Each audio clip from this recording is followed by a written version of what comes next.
push that button twice and then it starts, and it goes for a 40-second cycle.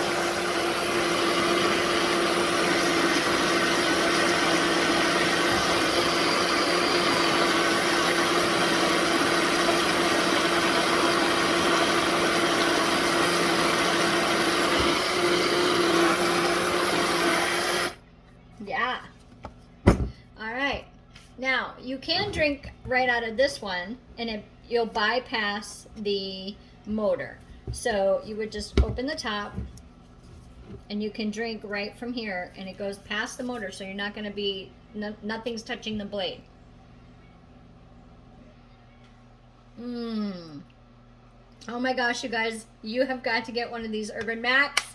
It's the bomb. Check out how cool that is. And it even has a little wrist carrier.